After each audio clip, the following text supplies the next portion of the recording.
Казань, Товарищеская, 34, телефон 8 951 061 65 40.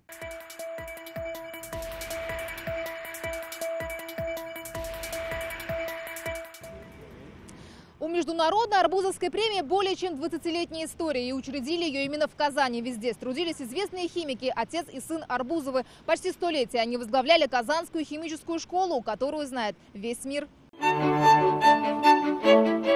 Их номинируют почти как на «Оскар» и выбирает комиссия из лучших ученых мира. В зале Академии наук химики, которые раз в 2 года ждут имя обладателя Международной арбузовской премии. Вручается Олегу Герольдовичу Синяшину.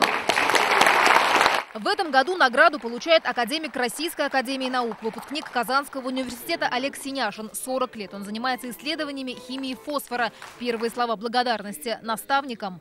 Они дали мне свободу творчества. Это награда, некое такое признание той работы, которую я делал на протяжении вот этих лет. Ваши достижения – результат кропотливого, напряженного труда, научного поиска, неустанной исследовательской деятельности.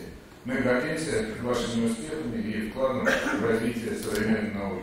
200 научных публикаций, 15 авторских свидетельств и патентов. Олег Синяшин стал 3-м россиянином из 13 ученых мира, удостоенных высокой награды. Открытия фосфороорганической химии применяются на практике. И лекарственные препараты могут быть, и пестициды, то есть для сельского хозяйства, и смазки. Ну, то есть тут спектр очень широкий. После церемонии никто не расходится. Лауреат премии прочитал лекцию о химии фосфора.